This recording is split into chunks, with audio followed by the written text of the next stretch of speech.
11 సీట్లు వాస్తవం. ఇచ్చారు జనం. మళ్ళీ ఇదే రకంగా వ్యవహరిస్తే తీరు ఎలా ఉంటుందో 100%. అర్థం చేసుకోవచ్చు. ఒకసారి నేను శ్రీరామ్ గారితో మాట్లాడతాను. శ్రీరామ్ గారు ఏం చెప్తారు సార్? ఈ రకంగా చాలా స్పష్టంగా క్లారిటీ ఇచ్చింది పాఠశాల విద్యాశాఖ. ఏం జరిగింది ఏంటి అనే దానికి సంబంధించి ఈ రిజర్వేషన్ల అంశం కావచ్చు, ఇటు మెరిట్ బేస్ కావచ్చు, ఇవన్నీ ఉన్నాయి కాబట్టి సక్రమంగా జరిగింది, పారదర్శకంగా జరిగింది అనే విషయం పైన క్లారిటీ ఇచ్చినా కూడా ఇదే రకమైన ఫేక్ ప్రచారం చేస్తూ ఉంది కదా వైసీపీ. ఏం చెప్తారు? రాజకీయంగా చూస్తే ఖచ్చితంగా బురద జల్లాలి, కూటమి ప్రభుత్వం మీద బురద జల్లాలి అన్నట్లాగానే వాళ్ళ వ్యవహారం అంతా క్లియర్ గా కనిపిస్తుంది. ఎందుకంటే ఈ పేరు నాని లాంటి వాళ్ళు మాట్లాడింది ఆ బ్రిడ్జ్ అంటే ఏదో ప్యాకాట ఆడే వాళ్ళకి కూడా ఇస్తారా, అలా ఇచ్చారా అని మాట్లాడడం ఏదైతే ఉందో ఖచ్చితంగా రాజకీయంగా బురద జల్లే వ్యవహారం కనిపిస్తుంది. ఇలాంటి రాజకీయంగా బురద జల్లే వ్యవహారం చేస్తే కనుక గతంలో ఎలాగైతే తిప్పి కొట్టారో ఇప్పుడు కూడా ప్రజలు ఖచ్చితంగా అలాగే తిప్పి కొడతారు. కాబట్టి ఏంటంటే ఇలాంటి పిచ్చి ప్రచారాలు మానేసి ఏదైతే వాస్తవాలు ఉన్నాయో వాస్తవాలని ప్రజలకు చెప్పడం అనేది మంచిది. ప్రతిపక్షంగా మీరు ఏదన్నా ఒక మంచి విషయాన్ని తీసుకోదలుచుకుంటే అసలు ఇప్పటిదాకా మీరు ఎందుకు నిద్రపోయారు అనేది ఒకటి. అంటే మీరు ఆల్మోస్ట్ 1 ఇయర్ పాటు నేనేమంటా అంటే 1 ఇయర్ పాటు మీరు ఫెయిల్ అయిపోయారు. ఇప్పుడు జరిగి ఎప్పుడో అయిపోయి 1 ఇయర్ అయిపోయిందంటే అప్పుడే మీరు గనక చేసి ఉంటే మీకు ఇంకా కొంచెం మైలేజ్ ఏమైనా వచ్చి ఉండేదేమో. ఇప్పుడు 1 ఇయర్ తర్వాత మీరు మాట్లాడుతున్నారు అంటే మీరు ప్రతిపక్షంగా ఫెయిల్ అయ్యారు. ఫస్ట్ గవర్నమెంట్ ఏం చేసింది అనేది కొంచెం పక్కన పెడితే అసలు ప్రతిపక్షంగా మీరు ఫెయిల్ అయిపోయారు. 1 ఇయర్ పాటు మీరు నిద్రపోయారు. 1 ఇయర్ పాటు నిద్రపోయి ఇప్పుడు నిద్ర లేచి అబ్బో ఏదో జరిగిపోయింది. అసలు ఆ టీచర్లు అందరూ పాపం అక్కడ జాయిన్ అయిపోయారు, వాళ్ళ పనులు వాళ్ళు చేసుకుంటున్నారు, వాళ్ళందరికీ పోస్టింగ్లు వచ్చేసినాయి. ఇవన్నీ అయిపోయిన తర్వాత ఇప్పుడు అసలు డిఎస్సిని రద్దు చేస్తానంటే ఏంటండి అసలు? మీరు అక్కడ పోనీ ఒకవేళ ఏమన్నా లోపాలు జరిగినాయంటే ఆ లోపాలను సరి చేస్తాం మేము వచ్చిన తర్వాత అని చెప్పాలి. చెప్తే మేము ఆ డిఎస్సిని రద్దు చేస్తామంటే అసలు మీరున్న టైంలో అంటే ఇప్పుడు కాదు సార్, ఎలా ఇస్తారు? వీరు వస్తే ఎలా ఇస్తారు? ఎగ్జామ్ కండక్ట్ చేయకుండానే, మెరిట్ బేస్ లేకుండా, రిజర్వేషన్ లేకుండానే వైసీపీ లేదంటే ఆ ప్రభుత్వం వస్తే అధికారంలోకి చేస్తారా? ఎలా పోస్టులు ఇస్తారని అడుగుతున్నారు వాళ్ళందరూ. అదే అంటే ఇప్పుడు కోర్టుకి వెళ్ళారనుకోండి, కోర్టు కొన్ని విషయాలు పరిశీలిస్తుంది. కోర్టు విషయాలు పరిశీలించి ఎక్కడన్నా 1-2 పొరపాట్లు జరిగినాయన్నా అనుకోండి, అలాంటివి ఏమన్నా ఉంటే కనుక మేము వాటిని సరి చేస్తామని చెప్పొచ్చు ప్రతిపక్షం. అంతే తప్ప అసలు మొత్తం డిఎస్సినే రద్దు చేస్తామని అట్లా చెప్తారు అన్న అది మరి బాధ్యతారహితమైన ప్రతిపక్షం అంటే ఇదే. అంటే మీరు టైంలో మీరు డిఎస్సి ఇస్తా అన్నారు, ఇవ్వలేదు. ఈ ప్రభుత్వం రాగానే మెగా డిఎస్సి అనౌన్స్ చేసింది, కండక్ట్ చేసింది, దాంట్లో ఉద్యోగాలు ఇచ్చింది. మీరు ఉద్యోగాలు ఇవ్వకపోగా ఉద్యోగాలు ఇచ్చిన ప్రభుత్వాన్ని పట్టుకుని ఆ ఉద్యోగస్తులందరినీ కూడా మీరు పీకేస్తామంటారండి మీరు. ఇది బాధ్యతారహితమైన ప్రతిపక్షం అనేది మాట్లాడేది ఇందుకోసమే. అయితే మీరు ఏదైనా కొన్ని విషయాలు ప్రభుత్వం దృష్టికి తీసుకురాదలుచుకుంటే కనుక సరైన విధానంలో మీరు ప్రభుత్వం దృష్టికి తీసుకురావచ్చు, ఇబ్బంది ఏం లేదు. ఇప్పుడు ఈ జగన్మోహన్ రెడ్డి గారికి నేను ఈ లీగల్ సహాయం అందిస్తాను, రేట్స్ వెరీ గుడ్, సహాయం అందించవచ్చు. ఎవరైనా ఒకవేళ తప్పు జరిగింది అని అనుకున్న వాళ్ళు, బాధపడుతున్న వాళ్ళు ఎవరైనా ఉంటే వాళ్ళు అలా గాలికి వదిలేయటం కాకుండా వాళ్ళు ఎవరైనా కోర్టుకి వెళ్ళలేని వాళ్ళు ఉంటే, పేదలు ఉంటే కనుక వాళ్ళకి లీగల్ సహాయం అందిస్తామంటే అంతవరకు ఓకే. కానీ రాజకీయంగా బురదల్లే కార్యక్రమం అసలు ఇదంతా మొత్తం దారుణాలు జరిగిపోయినాయి కూటమి ప్రభుత్వంలో. లేదంటే కనుక మెగా డిఎస్సిని రద్దు చేస్తాం, లేదంటే ప్యాకెట్ ఆడుకునే వాళ్ళకి ఉద్యోగాలు ఇచ్చారు అని మాట్లాడడం ఏదైతే ఉందో ఇది ఖచ్చితంగా ప్రజలు తిరగొడతారు. కాబట్టి మీరు చేసే పని ఎలా చేస్తున్నారు అనేది కూడా ఇంపార్టెంట్. ప్రతిపక్షంగా మీరు అంటే అదే సార్, ఇప్పుడు అంటే ఏంటి, వారికి కనీసం రిజర్వేషన్ల అంశం గురించి కానీ, మెరిట్ బేస్ మీద ఇస్తారని కానీ, ర్యాంకుల ఆధారం కానీ ఇవన్నీ ఏమీ తెలియకుండానే మాట్లాడుతున్నారని అనుకోవాలా? వారు అంతే కనిపిస్తోంది కదా.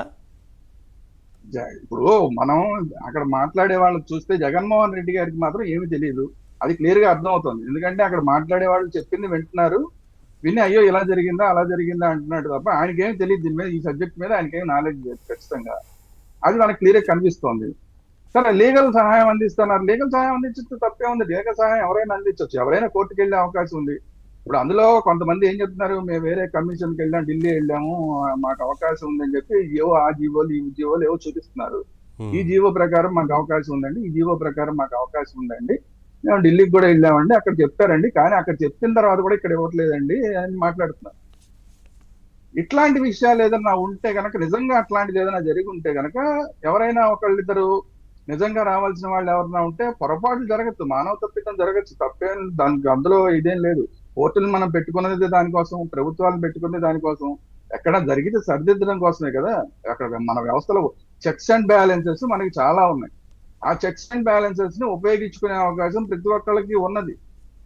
అట్లా ఉపయోగించుకుని ఎవరైనా కోర్టు ద్వారా వచ్చినా ఇంకొకలాగా వచ్చినా కూడా వాళ్ళకి ఖచ్చితంగా వాళ్ళకి కల్పించాల్సిన బాధ్యత ప్రభుత్వం మీద ఉంటుంది. ఎక్కడన్నా ఒక దగ్గర రెండు దగ్గర. ఎందుకంటే నేను అది కూడా చూసాను. ఆ అబ్బాయి మాట్లాడేది, నా 195 వచ్చింది ముందుకు పెట్టారండి, 125 వచ్చిన ర్యాంక్ వెనక్కి పెట్టారండి, ఇది ఎట్లా పెట్టారంటే మా ఇష్టం ఇట్లాగా పెడతా ఉన్నారు. సరే, ఆ మా ఇష్టం ఇట్లా పెడతా ఉన్నాడని అతను చెప్పాడా, అక్కడ అధికారి అన్నాడా, అది మనకు తెలియదు.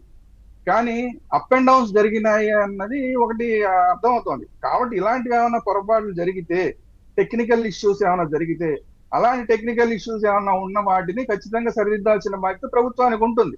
అవును. ఆ మేరకు ప్రభుత్వం ముందుకొచ్చి దాన్ని సరి చేస్తే సరిపోదు. ఇప్పుడు ఎలాగైనా ఇప్పుడు మంచో చెడో ఇది కొన్ని విషయాలు బయటకు వచ్చినాయండి. బయటకు వచ్చి కొంతమంది మేము కోర్టుకు వెళ్ళా ఉంటాం. సరే, కోర్టు ఏం చెప్తుంది అదంతా తర్వాత. కానీ ఇప్పుడు ప్రభుత్వంగా కూడా ఒక్కసారి మళ్ళీ దీన్ని ఎవరైతే ఈ కోర్టుకు వెళ్ళి వీళ్ళందరూ మాకు తప్పులు జరిగినాయని ఎవరైతే ముందుకు వచ్చారో అలాంటి వాళ్ళందరి కేసులు ఒకసారి రివ్యూ చేస్తే నష్టమేం లేదు. డిఎస్సి ఎలాగైపోయింది, ఆ పోస్టింగ్లన్నీ ఎలాగైపోయినాయి, వాళ్ళందరూ ఉద్యోగాలకు వెళ్ళిపోయారు, అదంతా ఓకే. కానీ ఎక్కడన్నా గనక 1-2 చోట్ల పొరపాట్లు జరుగుంటే గనక ఆ పొరపాట్లు సరిదిద్ది వాళ్ళని టీచర్ ఉద్యోగాలు బోల్డ్ ఖాళీ అవుతుంటాయి, వీళ్ళని ఎక్కడన్నా సర్దుబాటు చేయొచ్చు, ఇబ్బంది ఏం లేదు. ఎక్కడన్నా అసలు అవసరమైతే అడిషనల్ గా ఒక పోస్ట్ ని సృష్టించి ఇవ్వచ్చు. బోల్డ్ చోట్ల ఖాళీలు ఉన్నాయి. ఆల్మోస్ట్ వీళ్ళందరూ వచ్చేదంతా కూడా ఇప్పుడు వచ్చేది ఆ పిఈటి పోస్టులు, ఫిజికల్ ట్రైనర్స్, వీళ్ళవే కనబడుతున్నాయి ఎక్కువ. సో ఇలాంటివి ఎక్కడైనా కూడా యాడ్ చేయొచ్చు, పెద్ద ఇబ్బంది ఏం లేదు. ఇది ఎంతో పెద్ద ఇబ్బంది ఉన్న వ్యవహారం కాదు. కానీ అక్కడ ఏం జరిగింది అనేది, ఎంత పారదర్శకంగా జరిగింది అనేది చాలా క్లారిటీగా వివరించారు పాఠశాల విద్యాశాఖ. ఇప్పుడు పాఠశాల విద్యాశాఖ వివరించడం ఓకే అండి. కోర్టుకు వెళ్ళిన తర్వాత జరిగిన తర్వాత మళ్ళీ రకరకాలు ఉంటాయి. నేనేమంటున్నా, సర్లేండి, అది కోర్టు నుంచి రావాలి కదా తీర్పు వస్తే. మనం ఏం చెప్తాం ప్రభుత్వానికి, మనం ఏం చెప్తాం ఇప్పుడు మన వంశీ ఉన్నాడు, వంశీ చెప్తాడు బ్రహ్మాండంగా జరిగిందని వంశీ చెప్తాడు. మనం ఏం చెప్తున్నాం అంటే ఓకే బ్రహ్మాండంగా జరిగింది, వెరీ గుడ్, 100% బ్రహ్మాండం జరిగితే మంచిదే. 99.999% జరిగి ఆ 0.001% జరిగితే కూడా దాన్ని కూడా జరిగింది. ఎందుకంటే ఒకళ్ళిద్దరు బాధపడినా కూడా బాధపడినట్టే కదా. వాళ్ళకి ఎందుకు మంచి పని చేస్తున్నప్పుడు ఒకళ్ళిద్దరు బాధపడాల్సిన అవసరం లేదు. కాబట్టి ఏంటంటే ఒక్కసారి జస్ట్ ఎవరైతే బాధితులు ఉన్నారో ఈ బాధితులుగా చెప్పుకుంటున్న వాళ్ళు జస్ట్ ఒకసారి రివ్యూ చేస్తే ఇదంతా కలిసి ఒక 2 గంటల్లో అయిపోయే పని. ఆ ప్రతిపక్ష నాయకుడి దగ్గర కూర్చుని వాళ్ళు మీటింగ్ పెట్టే కన్నా కూడా అలాంటి వాళ్ళు వాళ్ళందరినీ తీసుకురమ్మని నా ఉద్దేశం కాదు. జస్ట్ ఒకసారి రివ్యూ చేసి, ఆల్రెడీ పాఠశాల విద్యాశాఖ దగ్గరికి ఈ కేసులన్నీ వచ్చినాయి కాబట్టి జస్ట్ ఒకసారి రివ్యూ చేసి చిన్న క్లారిటీ సార్, చిన్న క్లారిటీ. ఒక్క నిమిషం, ఆ పేర్లతో సహా ఎవరెవరి సిచ్యువేషన్ ఏం జరిగిందని మొత్తం వివరణ ఇచ్చింది పాఠశాల. అంటే నా దగ్గర ఉంది, లిస్ట్ ఉంది, ఆ వివరణ కూడా ఏం జరిగింది అనేది మొత్తం ఇచ్చింది. Yes, very good. నేను కాదంట్లా. నేనేమంటున్నానంటే ఎవరు బాధపడకుండా చూడాలి. ఎందుకంటే ఇది మంచి ప్రభుత్వం అని చెప్పుకుంటున్నప్పుడు ఎవరు బాధపడకుండా చూడాల్సిన బాధ్యత ఉంది. కాబట్టి ఒకసారి ఆల్రెడీ చెప్పారు, బాగుంది, మళ్ళీ ఇవన్నీ కంప్లైంట్లు వస్తాయి కాబట్టి జస్ట్ ఒకసారి రివ్యూ చేసేసి మీరు పర్ఫెక్ట్ గా ఉండేలాగా చూసుకోండి అని చెప్తాను నేను. ఇప్పుడు రేపు పొద్దున ఎవడో కోర్టుకు వెళ్తారు, కోర్టుకు వెళ్ళిన తర్వాత ఏదో ఒక కేసు అర కేసు ఏమన్నా ఇలాంటివి ఏమైనా వచ్చినాయి అనుకోండి, చూసారా మీరు ఇలా చేశారు, మేము చెప్పాం మీరు అనలేదన్న మాట వస్తుంది. అందుకని నేను ముందు జాగ్రత్త కోసం చెప్పేది ఏంటంటే జస్ట్ ఇంకొకసారి రివ్యూ చేయండి. రివ్యూ చేసి వాళ్ళందరూ తప్పుడు తరకలుగా ఉన్నాయి, వాళ్ళు చెప్పినంత ఫేక్, వైసీపీ దగ్గరికి వచ్చి జగన్ గారి దగ్గరికి వచ్చిన వాళ్ళందరూ మాట్లాడిన